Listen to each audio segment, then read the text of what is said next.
The road to the AFC West title starts with a win against the Raiders, and the Chiefs are going to get it today on Locked On Chiefs. From the land of the free and the home of the Chiefs, this is the Locked On Chiefs podcast. Welcome in, Chiefs Kingdom. Thanks for making us your first listen on the Locked On Podcast Network. That's your team every single day, just like we are here on Locked On Chiefs, plus a couple of additional shows. You can get more than 5 shows a week. So thanks for being with us. You every day is the reason that we do it. And we appreciate seeing you in all of your subscriptions and being with us constantly, even on the chat line at 816-357-8781. You can get signed up there if you like right now as well. We have a lot to go over here as the Chiefs are kind of rolling through, getting healthy for the most part, except for one standout question. But it's got to start with a win right now. If you want to try to catch the Chargers and get caught up, you got to dominate the AFC West, and it starts with these Raiders. Can they do it? Yes, but we're going to tell you how. Then we're going to get to the must-win matchups. Who has to have individual performances that get them that W, and who could be the outliers, the X factors, along with our predictions. That's coming up later in the show. Welcome in. I'm Ryan Tracy, the founder of Rogue Analytics and Performance Consulting, NFL33.com and RGRFootball.com. This is my partner, Chris Clark, over at KC Chiefs Corner. You can find him there as well. And we do this all the time, no matter what. It's been 9 years on this show. Both covered this team for going on 13 plus. So we've been around the block a few times. And if you happen to catch our squad shows, you see a lot of people with a lot of different points of view, but it's always going to come back to the most comprehensive look at this team that you're going to find on any podcast, anywhere, on any channel, video or audio or otherwise. So we get started right now, and it's always fun, the Raiders week. It's been an interesting group. We had a nice conversation with Q last night. If you guys missed that, go check out the crossover from yesterday.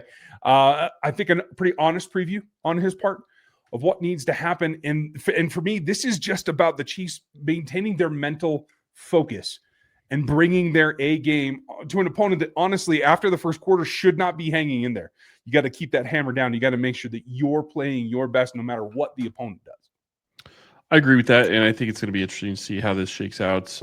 You talked about very early on in this intro that they have one outstanding injury, and that is actually, we don't even know if it's an injury at this point. Injury, yeah. Well, we don't know what it is, to be quite honest. Still no updates on Josh Simmons. I do want to throw that out there because I know people are asking. We'll let you know as soon as we hear something, but there's nothing to update as of right now. So it's Jalen Moore is going to be the starter as your left tackle. And I will say this, how brilliant does Brett Veach look right now? Because if it wasn't Jalen Moore, who is going to be your starting left tackle? Don't think you'd feel great about that situation. Don't love that it's not going to be Josh Simmons, because I do think that this, especially Max Crosby, is one of the best pass rushers in the NFL. But Moore played very well against the Lions, and this is a game where it shouldn't be close. You just beat one of the best teams in the NFL by double digits, and honestly, that game wasn't near as close as the score indicated, in my opinion. You need to go do something like that to the Raiders, and probably should be winning this game by 3 scores, if not more. You probably should. You're absolutely right. And Josh Simmons it's a family situation. We were told initially he's in California. We were told, don't know what any of that entails. So you don't have any choice other than put Jalen Moore there. But because of that matchup, it makes a lot of sense. Now, Max Crosby is the single most important guy to beat on that side of the ball, but you can't ignore the other side as well. Patrick Mahomes, the wide receivers, we'll talk about Rasheed Rice here in a little bit, obviously the marquees of this week. But on the flip side, I think it's even more important because this is a team that offensively has been giving the ball away at a historic pace, is not up to par, has not really made the most of their rookie tailback, I don't believe. And so what you can't do, in my mind, is you have to be mentally focused and not let them up off the mat. They have not been successful. Don't let you be the first team they're successful against. That's what Andy Reid and Steve Spagnuolo have to pull into this locker room and take onto that field. Well, and it goes beyond that a little bit, because just like every single game that they have, they're going to be getting the Raiders' best shot. This is going to be the Raiders' Super Bowl. Every single year they play this team, it is their Super Bowl. And it's just part of being the Chiefs at this point, is you're going to get every team's best shot every single week. So you have to be ready for that. And you cannot be looking forward. You can't be looking to next week. You can't be looking forward to the Buffalo Bills game, which is coming up in a couple of weeks, or the bye week coming up right after the Bills game. You have to be focused on winning this game because, as you said earlier, you have to win the AFC West, and it all starts by winning your AFC West games. And you absolutely cannot afford to drop a game against the Raiders, especially as bad as they've been playing. You cannot afford to lose this game when you've already lost to the Chargers once this season. Yeah, it would be a titanic shift and something, honestly, that's hard to overcome. So you have to make sure that you put your best game out there. You have to do the things that you've been doing. I think that should entail continued calls of runs from under center, play action passes from under center, and making Patrick look, quote unquote, at least at the snap, like a normal quarterback, not a guy that is standing in the shotgun 35 times a game, waiting to lay that ball out, because I think it takes away some of the defense's decision points. Just him being under center changes the way the front seven have to attack and what the back four have to be paying attention to. And that's critical in making sure that those play action passes work, that the attention that you put on the running backs and on Rasheed Rice this week are going to work and free up other players. I think it all goes together. And I just want to reiterate that Andy Reid has to keep what he did last week going and can't back off of that. Well, and that goes to fourth down too. You get in a fourth down situation, even if you're not on the plus side of the field, on their side of the 50, consider going for it. This team has continuously showed aggressiveness, and that is what has gotten them back to the point where they can compete for the division title. And yes, that's what's going on right now in week 7. After starting the season 0-2, they still have an opportunity to win the division, but you have to continue to be aggressive. And it goes beyond just fourth down. It's be aggressive, throughout the game. Continue to try to put your foot on their throats. I don't care what your relationship is with their coach. I don't care what your relationship is with any of their players. This is a game where it's Raider week. It's rivalry week. Go take it out on the Raiders and put your foot on their throat. Go attack and don't take your foot off even until the end of the fourth quarter. Just continually press. I would love to see a 3-score win in this game, and Kansas City should be able to do that, especially if they get a turnover or two. Yeah, that'll be one of the things that we're going to talk about coming up, about what could be a key to this game. We'll get after that, and before that, the must-win matchups against Max Crosby and elsewise next.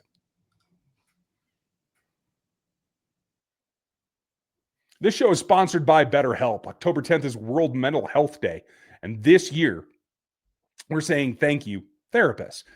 That was a big day. You can take life can be tough. You can take it out on the field. You can take it out on millions of mental health journeys that therapists show up, work for, listen, and help people take a step forward. BetterHelp is shining the spotlight on these connections while also making it simple for you to find support wherever you need it. It's super simple and can be life-changing to get therapy, whether it's learning to better connect with your kids, your primary relationship, or finding healthy ways to manage your stress and time. That's always a consideration for us. World Mental Health Day was great, but join us in celebrating the therapists who have come millions to take a step forward with them. If you're ready to start your own journey, BetterHelp can help you find the right therapist right now. Our listeners get 10% off their first month at BetterHelp.com/LockedOn. That's BetterHelp, HELP.com/LockedOn. This episode is brought to you by Prize Picks. Every day we make decisions, but on Prize Picks, being right can actually get you paid. Don't miss the excitement of this football season with Prize Picks, where it's good to be right. Playing Prize Picks is such a fun, simple way to add more excitement to football. You just pick more or less on player projections like Josh Allen's passing yards or Saquon Barkley's rushing for a touchdown, and you're in the game. I love how absolutely quick it is. You can make your lineup in under a minute. My favorite part, Prize Picks just added stacks. So if I want to ride with a player, I can select their pass yards, rush yards, and touchdowns all in one lineup.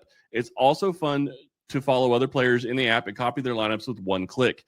And the new injury reboot feature, if your player leaves early and doesn't return, it won't count against you. Download the Prize Picks app today and use code LOCKEDONNFL to get $50 in lineups after you play your first $5 lineup. That's code LOCKEDON for $50 in lineups after your first $5 lineup. Prize Picks, it's good to be right. Plenty of matchups to choose from. You can find more at KC Chiefs Corner, RGR Football, and NFL 33. It comes down to moving the ball when you need to move the ball and stopping the opponent.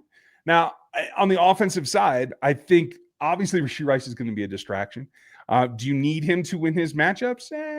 I would argue you don't need him to, because you've seen what the offense has been able to do of late, but you do want to get him into the offense. I don't expect a full load for Rasheed Rice. I expect him to get a few targets, maybe play 20, 30 snaps, that kind of thing. And if he especially gets locked up on a smaller nickel corner, like you might say, or a linebacker, it's an easy way to have a field day with a matchup that he should be able to win without stressing him out physically in his first game back. That's what I think that they're going to need to do. And you want to get him involved in this offense just because you want to get him ready for the second half of the season, which is going to be coming up before you know it. Commanders next, and then the Buffalo Bills, 2 huge games coming up after this Raiders game.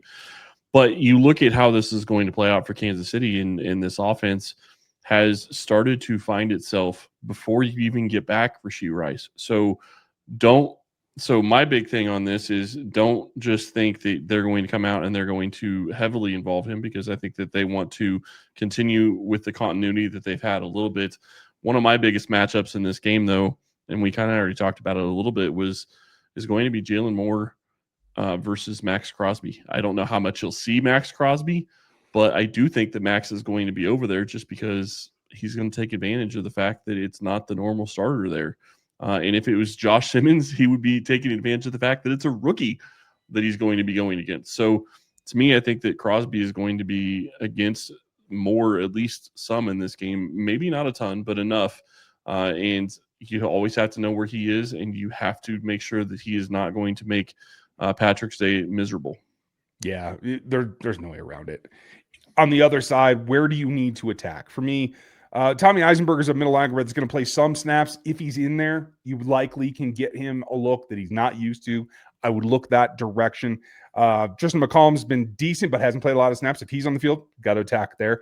And I do think Darnay Holmes, the slot corner, is exactly where you want to go, whether it's with Xavier, whether it's Rasheed.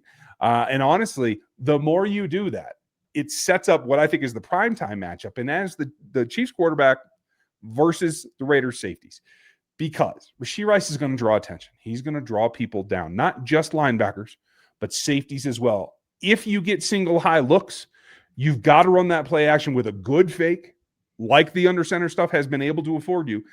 And I think the attention on Rasheed Rice is going to open up things over the top, whether it's Xavier Worthy, but more likely Tyquan Thornton. Went untargeted last week. We know that.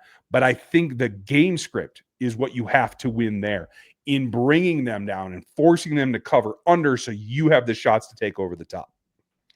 It's going to be fascinating to see how they use Tyquan Thornton when he is wide receiver 5 at this point, because I don't think he's really – I mean, maybe he's ahead of Juju, but it really depends on the scheme and what they're doing, I suppose. So how do you use all those offensive weapons at this point? And that's exactly what you want to learn. That's exactly what you should be using this game for. How do you use all 5 of your wide receivers that you feel pretty good about? And I think that the Chiefs should feel good about them. How do you get a guy like Brashard Smith involved in this game and continue to, develop him as a rookie? And don't forget about Noah Gray and Travis Kelce. And Big Bob Tonyan hasn't really done anything this year other than be out there for a couple of running snaps. So, when does he start getting involved in this offense? This is going to be a lot of fun to watch and see how it progresses over the next couple of weeks. But I will go back to what Q said and what you kind of talked about yesterday. Chris Jones against this Raiders offensive front. You talk about a team that has continually turned the ball over. This is where you could really win. And we're going to talk about predictions and some of the X factors in the next segment. But this is how you could really get yourself in a position to win. If you get the ball turned over and you're getting it on the plus side of the 50, you're getting Mahomes in prime position to just take shots and really, try to put the hammer down on this Raiders defense. So I do think that could play a huge factor. Chris Jones having a big game and just being in Geno Smith's face on a regular basis is something that I would love to see. And I do think that it's going to be very curious to see how the Raiders decide they want to attack this Chiefs defense. Do they try to go and use Ashton Genty a lot because they don't have their primary weapon in Brock Bowers this week, which it looks like he's probably not going to play. Right. I do not expect him to play at this point. And what did they do without him last week? They targeted Michael Mayer 5 catches on 7 targets. He got the most target share, followed by Trey Tucker. And I think they might try to get Genty in the game early, especially on the ground. But once the Chiefs are able to put up some points, and I do expect the Chiefs to take a lead in the first quarter, certainly in the second, I think that limits what you can do with Genty going forward. He still can catch the ball. What did he get? 4 targets last week. Generally was not a downfield threat, but we all know that the Chiefs can sometimes let the backs get a little bit ahead of them. So want to make sure that you have everybody, including Drew Tranquil and Leo Chenal, tuned up, ready to get out there to cover him, whether he's taking it down your throat in the run or he's trying to swing out for passes.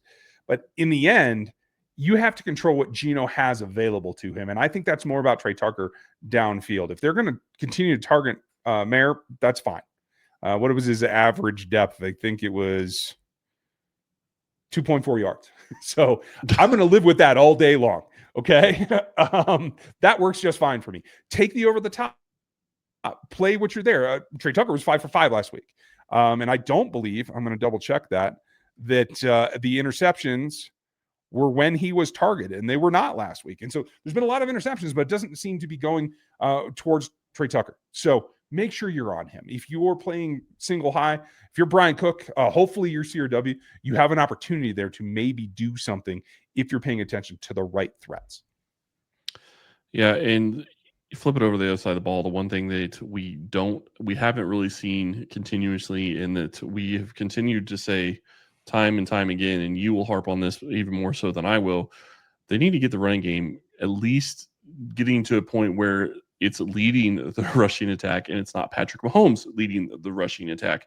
I don't care if you have all 3 of those guys and they are each getting 8 to 10 carries a game, which I don't think they'll get that many carries. But my point is, I don't care if they make it equal between the 3 of them and they all get the same amount of carries, or it's close to being all the same amount of carries.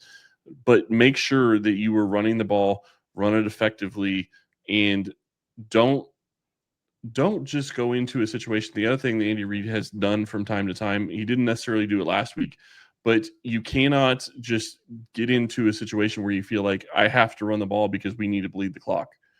Don't become predictable, because that's when the offense struggles at times, and that is going to put your defense in a bad situation, because you're more than likely not going to get a first down, and you're going to be punting the ball back to the Raiders. I think that this defense should be able to handle the Raiders offense, so I'm not as worried about it. But less chances, the better, and this offense should be able to run the ball and should be able to move the ball up and down the field against this Raiders defense. So really looking forward to this game. I am as well. And there's always some outliers. Somebody can put up a fight or do something strange. The X factors and what we think is going to happen. I'm going to tell you it's going to be a W. That's coming in next.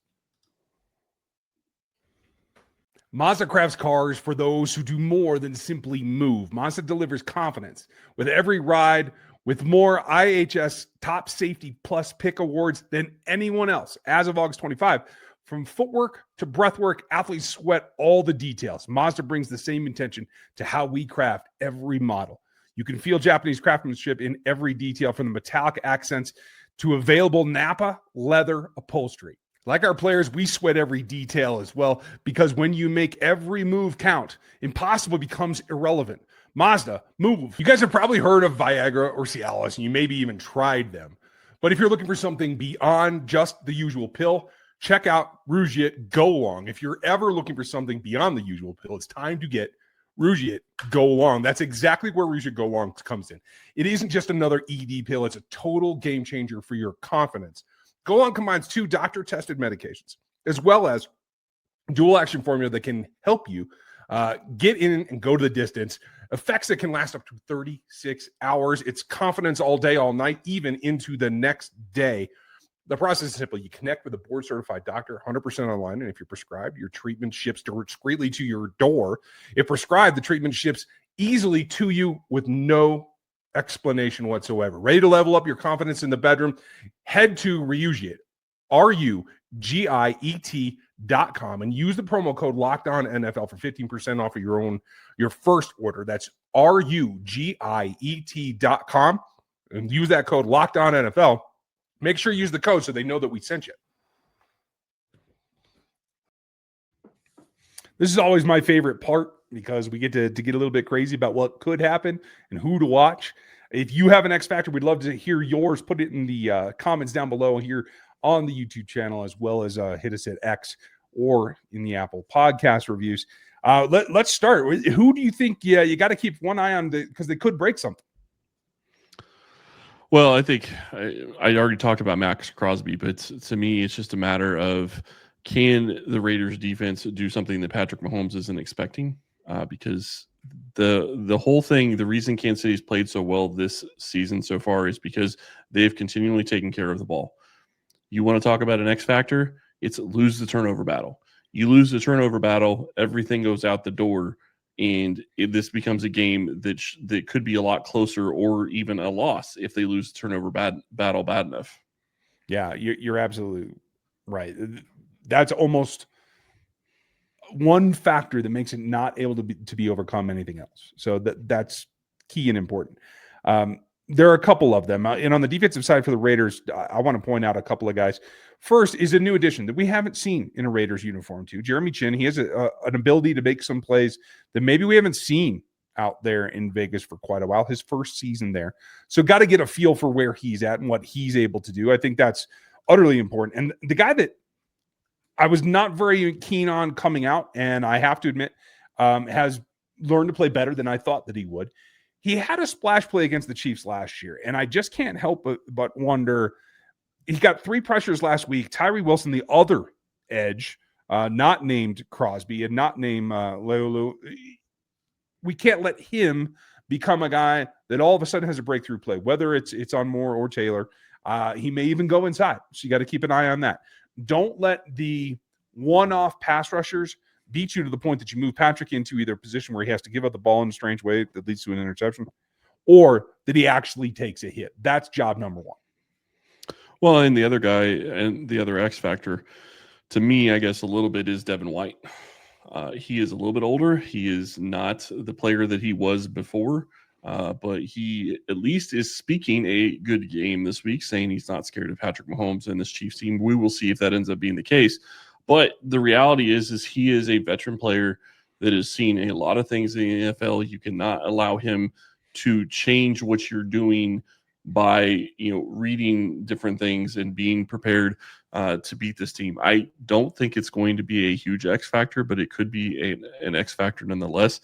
On the offensive side for the Chiefs, though, I think you're in a situation where you could have Rasheed Rice be a huge X factor that we don't even have a clue as to how it's going to take off this week, because we haven't seen him with the rest of the surrounding staff or the surrounding players that he has with him. We haven't seen him with Hollywood Brown. We haven't seen him with Xavier Worthy. Having all 3 of those guys on the field at the same time is going to change how things get done in this offense and could really change how this offense operates. And it's been a very light week of practice for the Chiefs. They've kept it very, very simple, straightforward. Just that debut for the first time when all 3 of them are out there ready to perform, I think that's something that you can't really predict. It's going to be pick your poison for what the Raiders are going to have to do on defense, who they choose to attack on the Chiefs offense. And I think there's going to be a lot of focus on it. And like I said before, I think Tyquan could reap some of those benefits on some play action things. But on a down-to-down basis, I think what we've seen from Isaiah Pacheco and Kareem Hunt is pretty straightforward and pretty physical, surviving contact, trying to break tackles physically through power. I want to see more broken tackles by making guys miss, and that's Rasheed Smith. I think he could be the X factor here. The linebacker level of the Raiders defense is pretty solid, but I do think they can be had with speed. So I want to make sure that as we've seen this kind of steady path for him, I would like to see a big uptick for Rasheed Smith in this particular game as a way to counteract if there's an overreaction to the big trio in the pass catching group. The one other thing that I want to throw out really quick is I would love to see Rasheed Rice kind of not replace, to be clear, but take some of the stuff off the plate of Xavier Worthy. I know they're completely different players. I understand that. I get it. But Rasheed Rice and Xavier Worthy can run some of the same stuff. It's not going to be run the same way. There's going to be different looks to it. I understand all that. But use Rasheed Rice in some of the ways that you were using Xavier Worthy this year. And the whole reason for that is to try to get Worthy as far away from that injury with his shoulder as you possibly can, to try to have him have any kind of chance of getting healthier as the season goes on. Take a little bit off his plate, give it to Rasheed Rice, and let him run with it and see what they can do in that regard. Because I do think that if you can continue to have all three of these guys healthy for the rest of the season, this offense can go to levels that we haven't seen yet. I agree. And I mean, like, in the last 5 years even. Yeah. I mean, if you can get to 35 points a game, nobody's going to stop you, including those Buffalo Bills. So I agree with you there. I think in the end, this is not a close game. I don't know about 3 scores, but I do feel like once they get going, the first 15 scripts should put them at an advantage. I feel after that, they got to be a little opportunistic, build a double-digit lead, and at that point, you shut down what is effectively the run game of the Las Vegas Raiders, make them one-sided, and then you can just attack Geno, who will give you plenty of opportunities to do that. The caveat for me is, you mentioned him before, and I just want to double-check the stats on Devin White, who is an older guy. He may not be scared, but he should be. He gave up 7 out of 8 targets last week for, 39 yards? And that was on targets that were behind the line of scrimmage on average, a -8 up. That just means that if he tries to jump routes, tries to come down on Brashard Smith in particular, poof, he's gone. And I do think that is one of the matchups that I'm looking for. In the end, whatever they choose to emphasize, they have the ability to take whatever the Raiders leave as a chink and exploit it. I think they do that rather handily. I think it ends up 31-17. Yeah, I look at this defense and I look at the Raiders offense, and I have a hard time seeing them get to 20 points. When the Chiefs can find a way to keep the Detroit Lions to 17 points, where they can keep the Ravens to basically 14 points before obviously a junk touchdown at the very end of the game. I think you have to feel pretty good about how this defense is playing. Is it possible they get some junk points at the end of the game? Sure, if they're way down. I don't know that this is going to be a 3-score game. Kansas City wins this game, in my opinion. I don't think it's going to be a close game. I think it's a 2-score game. But the real question is what is Andy Reid? Who is Andy Reid now? And what I mean by that is I go back to what I said before. Can he stay aggressive? Can he show that he has learned that he needs to stay aggressive, that this team has the ability for them to thrive if he stays aggressive, even if they don't get specific plays at different times? You need to stay aggressive as a coach. You need to continue to go for it on 4th down as they have. You need to continue to try to put the game out of reach and not just sit on your laurels, because the one thing that they showed you against the Lions is they continually tried to push the ball down the field. They continually tried to score against a different team, a different type of team where you don't feel like they're going to be as good of a team that can come back and beat you. Does Andy Reid have the same mentality? Does he continue to try to attack? Or does he go into a shell like he has in years past and run the ball a couple times or run the ball a lot more than he should? I don't take the ball out of Patrick's hands is really what all that comes down to. To me, I agree with you. I think that this is going to be a game where the Chiefs score a bunch of points. I think it should be 35. I'm going to go 35-14. Okay. Folks, we'd love to know your predictions as well. Put them in the comments below. Put them to us out on X, whether it's the show account or our individual accounts. Want to know your opinion because there's a lot going on there. We are going to have it all broken down for you like we usually do. There will be a post-game squad show. We will have our normal live show as always, just to give you all the breakdown and the reaction to what happens against your Kansas City Chiefs facing the Raiders for the first time this season. Just matchup number 1, but an AFC West clash that you got to have. Enjoy your weekend. Be ready for Sunday. A nice early game for once. And we will have you post-game. Enjoy it, and we'll talk to you then.